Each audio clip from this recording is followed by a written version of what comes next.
की रांची का तपोवन मंदिर रामनवमी पर पूरी तरह से राममय हो जाता है।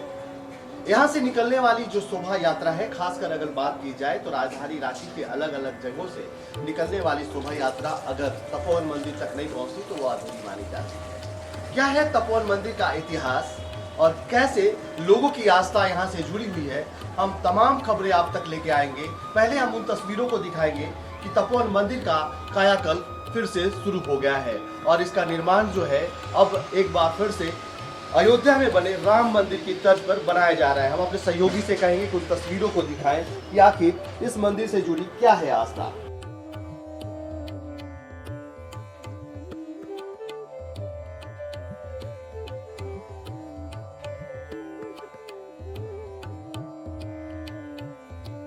राजधानी में पहली बार रामनवमी की शोभा यात्रा इस तपोवन मंदिर के सर्वप्रथम महंत रामचरण दास जी के महाराज के द्वारा निकाली गई थी। ये देखिए वो वही महाराज की समाधि स्थल है। ये मंदिर, इस मंदिर को हम दिखाएंगे कि इस मंदिर में उनकी वो समाधि है जहाँ पे उनको समाधि दिया गया था। दूसरी ओर अगर बात की जाए तो सबसे पहले जो है तपोवन मंदिर से जो शोभा यात्रा निकाली गई थी वो महंत रामचरण दास जी के द्वारा निकाली गई थी, जिन्होंने कुछ लोगों के साथ अपर बाजार स्थित महावीर मंदिर में झंडा का पूजा अर्चना कर तपोवन मंदिर तक यात्रा की थी, जहां पर पूरे विधान के साथ पूजा अर्चना कर समापन किया गया था। उस समय से चली आ रही यह परंपरा आज भी जारी है। इस ऐतिहासिक तपोवन मंदिर का स्वरूप अब बदलने वाला है। धार्मिक तीर्थस्थल के रूप में इसकी अलग पहचान बनेगी।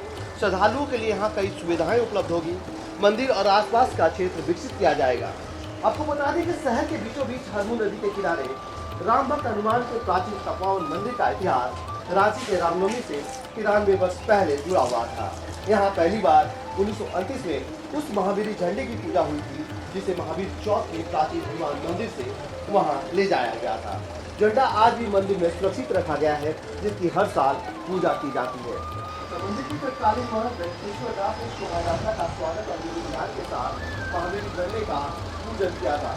उसी दिन से तपोवन मंदिर रांची की रामनवमी से जुड़ गया। तपोवन मंदिर का निर्माण कब हुआ और किसने कराया, यह आज तक रहस्य है। मंदिर परिसर में यहाँ के दो महंतों की समाधि है। महंत वेंकटेश्वर दास की समाधि 1604 की है। हालांकि तपोवन मंदिर का जो रहस्य है वो काफी आज तक अनसुलझा है। इसमें एक कुआं है तपोवन मंदिर के अंदर।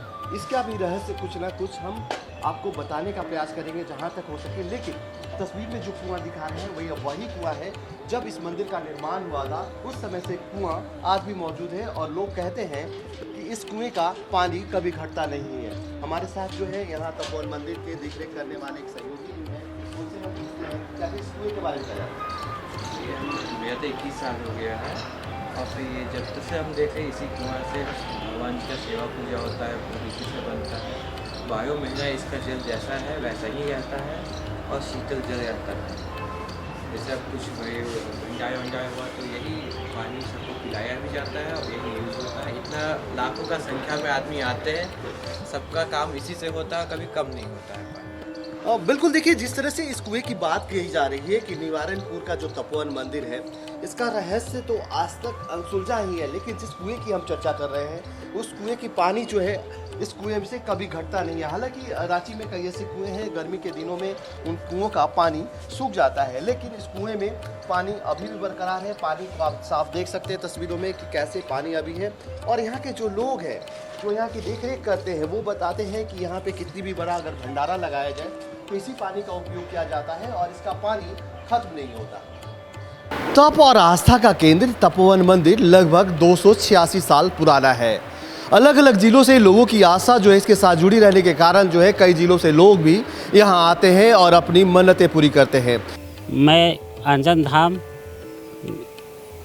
वहाँ से मैं सेवा करते करते मुझे आज यहाँ मौका मिला सेवा करने के लिए।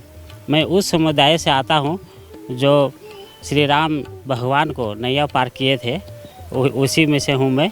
और आज मुझे वही हनुमान जी के सेवा करते करते मुझे राम दरबार में आने का मौका मिला और सेवा करने का सौभाग्य प्राप्त हुआ। हम लोगों को सौभाग्य मिला है इस तपोवन राम मंदिर में अपना सेवा देने का। ये काफ़ी पुराना है और हमें जानकारी है अपने मम्मी पापा से कि हम जब पैदा भी नहीं लिए थे तब से ये तपोवन मंदिर है और आज हमारा सौभाग्य है कि हम यहाँ पे सेवा दे रहे हैं और दूर दूर से लोग भी यहाँ पे आते हैं दर्शन के लिए। ये बहुत पुराना मंदिर तपोवन मंदिर है। यहाँ धार्मिक स्थल है, बहुत पूजा करने के लिए आते हैं। इसमें हम भी सहमत हैं, व्रत रख के और यहाँ हम पूजा कर रहे हैं और इनका सेवा भी कर रहे हैं। धर्मस्थल है, इसीलिए हम व्रत रखते हुए इस मंदिर में कार्य कर रहे हैं। भगवान हमको बल दे रहे हैं, जिसकी वजह से हम काम करने सक रहे हैं। अभी हम इस मंदिर के जो है तपोवन मंदिर के महंत से हम सीधे बात करेंगे और जानेंगे कि आखिर इस तपोवन मंदिर से लोगों की आस्था क्यों जुड़ी हुई है। महंत जी, सबसे पहला सवाल है कि इस तपोवन मंदिर का क्या इतिहास है और लोगों की आस्था क्यों जुड़ी हुई है? देखिए, मंदिर का इतिहास हमारे पूर्वाचार्यों के द्वारा जो बताया गया है, लगभग हम लोग 376 साल से भी ऊपर हो चुके हैं, जिसमें कुछ जगह पे हमें 376-77 साल का आसपास का डिटेल मिलता है। पर पूर्व में जो महात्मा लोग यहाँ भजन किए हैं, उनके अनुसार ये मंदिर और अति प्राचीन रहा है, ये हमें समझ में आता है। आज नवा पीढ़ी में दास सेवा यहाँ का दे रहा है। तपोवन का प्रभाव यह है कि यहाँ पूर्व में तपस्या किया जाता था। यहाँ किसी भी प्रकार का ठाकुर का विग्रह नहीं था। पूर्व में यहाँ महात्मा लोग आते थे और भजन करते थे। उसका मूल कारण ये रहा कि मंदिर के चौतरफा जो है सो हरमू नदी का बहाव है। आज के वर्तमान समय में तो नाला है, पर उस समय ये कलकल नदी का धार था और ये जहाँ आप बैठे हैं ये टापू हुआ करता था और चौबगली घना जंगल था, जिसमें सभी प्रकार के जीव जंतु यहाँ निवास करते थे। और उस समय तत्कालीन बाबा श्री यहाँ के जो मूल संस्थापक रहे श्री सीतासरण जी महाराज, वो श्री अयोध्या जी से चलते हुए श्री जगन्नाथपुरी गए थे और जगन्नाथपुरी से घूरने के समय में, मतलब पुनः अयोध्या जाने के क्रम में इस जगह पर वो आए और यहाँ उनको रमणीक लगा। वो यहाँ भजन किए और भजन करने के बाद तब श्री अयोध्या जी गए और वहाँ अपने गुरुदेव पूज्य श्री सीलमणि जी महाराज को कहे कि महाराज जी ऐसा ऐसा ये रांची में एक जगह है। जब महाराज जी को बताए तो महाराज जी बोले, तो अगर अच्छा लगता है तुमको तो साधु साई परंपरा पहले था कि शिष्यों को 12 साल तक दूर रख करके उसका साधना चेक किया जाता था, तब किसी को शिष्य बनाया जाता था, विरक्त वैष्णव शिक्षा दिया जाता था। तो उन्हें यहाँ भेज दिया गया। वो सीतासरण जी महाराज यहाँ आए और भजन किए 12 साल। उसके बाद जब वहाँ गए तो महाराज जी उन्हें अपना कृपा पात्र बनाए और बाद में वो वक्त पे आने जाना यहाँ लगा रहा। उसके बाद श्री वेंकटेश्वर दास जी महाराज और बाबा रामदास टाटम्बरी जी महाराज यहाँ परस्पर सेवा देते रहे, जिसमें वेंकटेश्वर दास जी यहीं मूल में रह गए और उन्हीं के क्रम में अंग्रेजी शासन का यहाँ शुरुआत हुआ। और उनके समय में ये प्रभाव हो गया, उनके चूँकि 2-3 पीढ़ियाँ उस समय तक यहाँ सेवा दे चुका था। तो वेंकटेश्वर दास जी महाराज जब रहते थे तो उस समय पूरा बाघ सिंह हरिंग और मंदिर में वो गौ पालन किए थे। जिस आज वर्तमान में हनुमान जी के मंदिर में एक पीछे जो मूल पत्थर झारखंड का है, उन्हीं पत्थर से निर्मित हनुमान जी हैं। चूँकि उस समय क्या था कि जब कोई विग्रह बाबा मंगवाते थे तो लोग उठा करके फेंक देता था। बाबा कहूँ गए तो उठा के कोई फेंक दिया, शासन ही वैसा था। तो बाबा चट्टान में ही हनुमान जी का प्रारूप बना करके पूजन करने लगे और उन्हीं में सिंदूर, जो महावीरी चोला का परंपरा हमारे झारखंड में है, चाहे हर जगह है, तो वो लगाया करते थे। आज वर्तमान में वो भी आज इस मंदिर में उपस्थित हैं, उनका प्रधान पूजन में वो शामिल हैं। फिर बाद में अंग्रेजी शासन का शुरुआत जब हुआ तो बाबा तपस्या कर रहे थे और बाबा के चौबगली बाघ घूम रहा था। अंग्रेज अधिकारी दूर से ही देखे कि एक व्यक्ति बैठा है और उसके बगल में बाघ है, तो कहीं उसको भक्षण न कर जाए, यह सोच के अंग्रेज अधिकारी ने गोली मरवाया बाघ को और संतरी को बोला कि जाओ बाबू ले आओ। तो संतरी जब आया तो बाबा का तपस्या से ध्यान खुल गया था। तो उसमें बाबा जब है सो संतरी को डांटे कि ये हमारा पालतू बाघ था। तो संतरी को बहुत वो चला गया, मालिक को जाके कहा। मालिक आए, फिर बाबा से क्षमा याचना किए। क्षमा याचना में बाबा से बोले कि बाबा हम क्या करें कि हमको इसका क्षमा याचना हो जाए। बाबा बोले शंकर जी का मंदिर बनवाइए। तो शंकर जी का नेव जब खुदने लगा तो यहाँ है सो बाबा वेंकटेश्वर दास जी महाराज को यहाँ जो विराजमान आज वर्तमान में श्री सीताराम जी की जोड़ी है, वो स्वरूप उन्हें बाबा राम शरण दास जी, बाबा वेंकटेश्वर दास जी महाराज को स्वप्न हुआ। स्वप्न में ठाकुर जी ने कहा कि मैं यहाँ भूमिगत हूँ, मुझे निकलवाया जाए। बाद में जो जगह बताए थे श्री सीताराम जी, वो बाबा अंग्रेज अधिकारी को बताए। अंग्रेज अधिकारी वहाँ खुदाई कराए तो श्री सीताराम जी का विग्रह प्राप्त हुआ। बाद में वही अंग्रेज अधिकारी है सो जयपुर से लखनलाल जी का विग्रह मंगवा करके और प्रतिष्ठा कराए। तब उस समय भगवान श्री सीताराम जी और भगवान शिव का वहाँ इस तपोवन में रामनवमी को लेकर भी एक मान्यता है। रामनवमी को लेकर क्या मान्यता है? लोग यहाँ पे आते हैं रामनवमी के अवसर पे, और एक है कि जहाँ जुलूस निकलता है वो जुलूस यहाँ के ख़त्म हो जाता है, जब तक यहाँ नहीं आते वो अधूरा माना जाता है। रामनवमी का इतिहास ऐसे है, झारखंड में 1925 से रामनवमी का श्री गणेश हुआ, जिसमें पहला जुलूस हजारीबाग से निकाला गया। तो 1-2 साल हजारीबाग का बीत गया तो यहाँ के लोगों को, चूँकि रांची उस समय कम ही था, बहुत ज़्यादा तो नहीं था, तो लोगों के मन में हुआ कि यहाँ भी जुलूस क्यों न निकाला जाए। तो मंदिर से जो भक्त जुड़े थे 2-4 लोग, वो हजारीबाग गए और उस समय के तत्कालीन महंत बाबा राम शरण दास जी महाराज, ये सब हजारीबाग गए, वहाँ का जुलूस देखे और फिर रांची में 10 लोगों से 10 लोगों से रामनवमी का एक ध्वज के साथ रामनवमी जुलूस का शुरुआत 1929 में हुआ, जो महावीर चौक महावीर मंदिर से शुरू हुआ और तपोवन में उसका समापन हुआ। वही परंपरा दिन प्रतिदिन आज हजारों अखाड़े हैं, लाखों लाख लोग रामनवमी के दिन इस तपोवन में आते हैं अपना श्रद्धा भाव श्री हनुमान जी के प्रति या श्री ठाकुर श्री सीता जी। एक और बात है कि इस मंदिर का कहीं ना कनेक्शन जो है अयोध्या के राम मंदिर पे के साथ जुड़ा हुआ है। क्या है राम मंदिर के साथ जुड़ा हुआ लगाव? महंत का भी चुनाव वहीं से होता है। देखिए, अयोध्या का जो लाल साहब दरबार है, कनक भवन के अंदर में ही लाल साहब दरबार है। पूर्व में कनक भवन भी था, चूँकि साधु साई व्यवस्था में उन सब व्यवस्थाओं को नहीं देखा गया। तो लाल साहब दरबार के जो महंत थे श्री शीलमणि जी महाराज, उन्हीं के कृपा पात्र शिष्य श्री सीताशरण जी महाराज थे, या अन्य जो वेंकटेश्वर दास जी हुए, चाहे जो भी, चाहे आज हम हो चाहे कल कोई भी हो, तो वो सभी शिष्य प्रशिष्य लाल साहब दरबार के ही रहे हैं और वही यहाँ गादी पे विराजमान होते रहे हैं।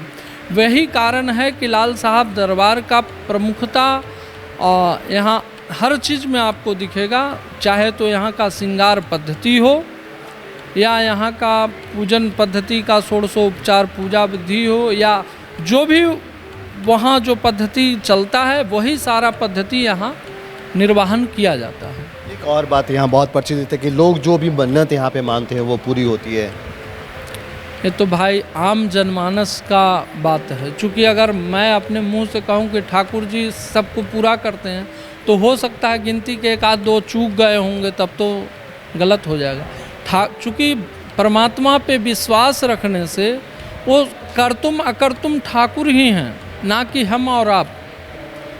हम आम जनमानस का भाव तो भगवान के प्रति ऐसा होना चाहिए कि पिता को जो ज़रूरत होता है वही जो पुत्र को ज़रूरत लगता है वो पिता से मांगता है, पर परमात्मा का दायित्व या पिता का दायित्व ये होता है कि जो उसे ज़रूरत है वही चीज़ वो देंगे।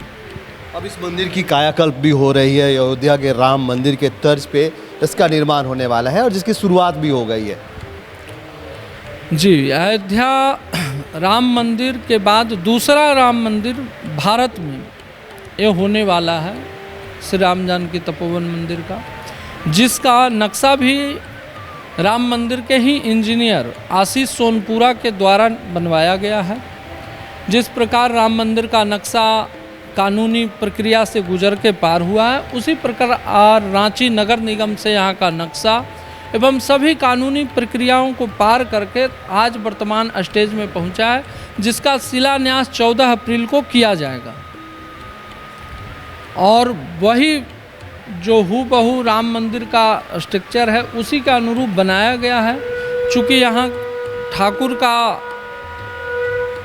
जो ठाकुर बैठे हैं उन सभी को अपमान न हो, इसलिए उन सभी को देखते हुए यहाँ का एक मेरा करवर प्रार्थना है कि थोड़ा आप उसका विस्तार से थोड़ा चर्चा करेंगे कि कहाँ पे मंदिर बनने वाला, अगर हमारे साथ चल के। बिल्कुल।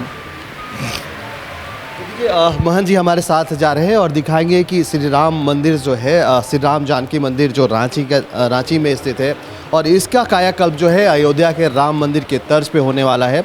और इसकी जो प्रक्रिया है वो लगभग शुरू हो गई है। 14 तारीख को जो है इसका शिलान्यास होने वाला है। महंत जी हमारे साथ हैं, आगे दिखाएंगे। यहाँ पे महंत जी क्या बनने वाला है?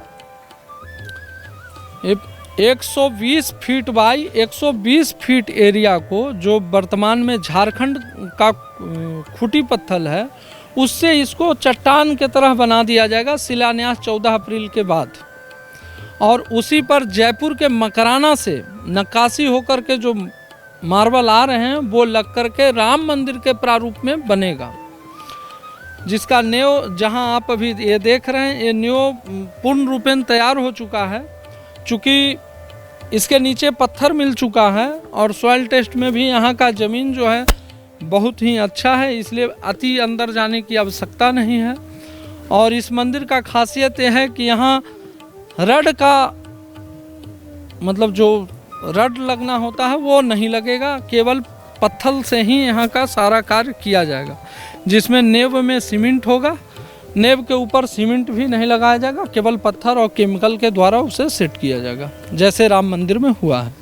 बिल्कुल इसकी शुरुआत हो गई है और शुरुआत में देख रहे हैं कि कैसे इन दृश्यों को हम आपको दिखा रहे हैं कि रांची का जो है बहुत प्रसिद्ध, बहुत पुराना मंदिर श्री राम जानकी मंदिर जो है तपोवन में, निवारनपुर में स्थित है। और इसकी शुरुआत जो है अयोध्या के राम मंदिर के तर्ज पे इसका बनना अब तय हो गया है। इसमें कहीं पे भी जो है अरंगा नहीं है। सरकार ने भी इसकी सहमति दे दी है, नगर निगम ने भी नक्शा को पास कर दिया है। महंत जी एक चीज़ और जानेंगे आपसे कि यहाँ पे जो पहले तब क्या करते थे उनकी समाधि भी है, कहाँ पे वो समाधि है वो हमें दिखता है? अभी तो वर्तमान की समाधि स्थल को हटाया गया है, चूँकि मंदिर का जो विस्तार है उस विस्तार में ही समाधि स्थल था। पर पूर्व में जब मंदिर बन जाएगा तो उन समाधि स्थलों का जो मूल तत्व को रखा जाता है वो रखा गया है मंदिर परिसर में ही, जिसकी पूजा अर्चन पूर्व में भी होता था और आज भी वर्तमान में चल रहा है। ऐसे तो पूर्व में समाधि स्थल आगे दीवार से सटा हुआ था, पर अभी निर्माण कार्य में उनका क्षति न हो इसलिए जो उसका मूल धरोहर था उसको हटवाया गया है। और दूसरी तरफ हम दिखाएंगे कि ये मंदिर जो है, ये मंदिर कितना पुराना है, ये थोड़ा हमें बताएं। ये मंदिर करीब 250 साल से अधिक हो चुका है। सबसे पहले इस मंदिर का निर्माण, जी हाँ, अंग्रेजों द्वारा अंग्रेजी शासन का शुरुआत में ही इस मंदिर का नींव रखा गया था। चूँकि ये अभी इसीलिए सुरक्षित रखा गया है कि आम जनमानस अभी देख लें इस रामनवमी भर, बाद में तो ये भी चूँकि नापी में है जिसका स्ट्रक्चर कट के हट जाना है। पर इस वर्ष का रामनवमी राम भक्तों के लिए भगवान का शिखर ही दर्शन मूल होता है। हमारे यहाँ कहा गया है कि दर्शन पंच प्रकार है। शिखर दर्शन का जो महत्व है, ऐसा वेदों में कहा गया है कि जब शिखर दिख जाए तो व्यक्ति को पैदल बिना पदत्रायण मतलब बिना चप्पल के जाना चाहिए और भगवान को दंडवती करते हुए आगे बढ़ना चाहिए, ऐसा मतलब विधान है। एक और भी यहाँ की मान्यता है कि इस मंदिर परिसर में एक कुआं बनाया गया था, जो आज भी मौजूद है। उस कुएं का क्या है इतिहास, क्या है मान्यता? ये कुआं संतों का प्रसाद है और ये प्रसाद ऐसा है जिसका तपोवन के कभी भी कोई इस ऋण से उद्धार नहीं हो सकते हैं। ऋण ये है कि यहाँ महात्माओं का आवागमन शुरू से रहा है। तो एक समय था कि जब बाबा वेंकटेश्वर दास जी महाराज थे तो ये कुआं सूख गया था। तो कुछ महात्मा श्री अवध से आए और भी बाहर से आए, चूँकि उस समय महात्माओं का झुंड चला करता था, जहाँ गए वहाँ पूरा झुंड ही गए। तो जब झुंड आया महात्मा का तो यहाँ है सो बाबा से कहे कि पानी, तो बाबा बोले कि पानी तो कुआं में तो नहीं है, नदी से मंगा देते हैं, आप लोग ले लें। तो बोल महात्मा थे, जोगी हठी होते थे, वो बोले कि कुआं में रस्सी डालो पानी निकलेगा। जो बाबा के उस समय के सेवक थे वो बोले कि रोज़ हम लोग रस्सी डाल के देख रहे हैं पानी नहीं आ रहा, आज का आएगा बाबा? बोले तुम डालो। एक बार डाला तो सूखा था, दोबारा जब वो डाला तो उसमें किदोड़ पानी आया, और तिबारा जब डाला गया उनका जग को तो पूरा पानी भरा हुआ और साफ स्वच्छ निकला। बाद में बाबा वेंकटेश्वर दास जी महाराज इस कुएं का सफाई करवा दिए। बाद में जो भी महंत रहा इसका पुनर्उद्धार करता रहा, और आज वर्तमान में आज तक रांची में चाहे जो भी गर्मी पड़ा हो, इस कुआं का जो लेवल है अस्थाई जितना है उतना रहता है, और इसका पानी किसी एक्वा गार्ड से कम नहीं है।